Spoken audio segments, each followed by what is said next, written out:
कोई आम का पौधा लाए नर्सरी तक, उसको कैसे बीजा जाता है, उसको ऐसे लगाया जाता है। उसको नीचे को मिट्टी में या गमले में उसकी जड़ें गाड़ दी जाती हैं और उस जड़ में सिंचाई की जाती है, जड़ की पूजा की जाती है। तो उस जड़ से फिर खुराक चलती है तना में, तना से इस मोटी डार में, डार से इन शाखाओं में, इन शाखाओं का फिर फल लगेंगे।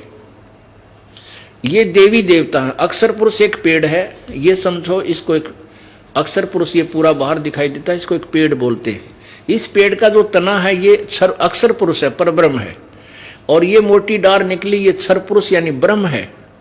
और ब्रह्म के आगे यानी क्षर पुरुष डार के आगे 3 शाखाएं हैं छोटी, ये रजगुण ब्रह्मा, सतगुण रसगुण ब्रह्मा, सतगुण विष्णु, तमगुण शिव जी हैं। अब हम पूजा करेंगे इस जड़ की यानी पूर्ण परमात्मा कबीर जी की, तो यहां से खुराक चलेगी, हमारा संस्कार बनकर जाएगा परब्रह्म से ब्रह्म, ब्रह्म से ब्रह्मा विष्णु महेश के पास। तो ये हमें न चाहते हुए इन टहनियों का फल लगेंगे, क्योंकि हमने सेवा कर दी उस जड़ की, इसने वहां भेज दी खुराक। ऐसे ही हम पूर्ण परमात्मा की भक्ति करेंगे तो इस भक्ति से हमें संस्कार बनेंगे और ब्रह्मा विष्णु महेश हमें इनका फल देंगे ही देंगे, अवश्य ही देंगे, ये रोक नहीं सकते।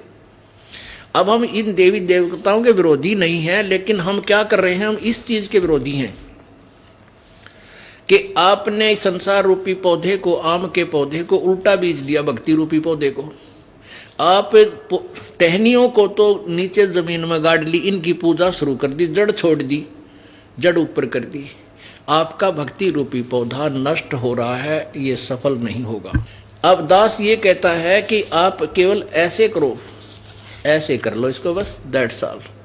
ये देवता भी हमारे साथ हैं, ये फल भी देंगे। ये जब देंगे जब हम ऐसे पूजा करेंगे, इस परम पिता की पूजा करेंगे, पूर्ण परमात्मा की। तो इसकी साधना ना करने से हम अपने जीवन को व्यर्थ कर रहे हैं। शास्त्रीय शास्त्र विधि अनुसार साधना, तो जैसे हम जो कहते हैं आप उस तरह करोगे तो आप सफल होगे।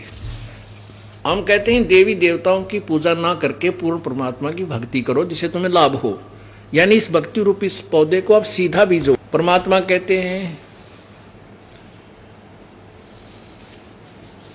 माई मसाणी सेड शीतला भैरो भूत हनुमंत, साहेब से नारार है जो इनको पूजंत।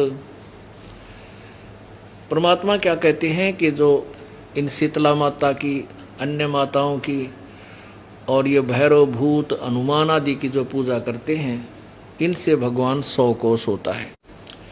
देवी देव ठाडे भये हमको ठोर बताओ।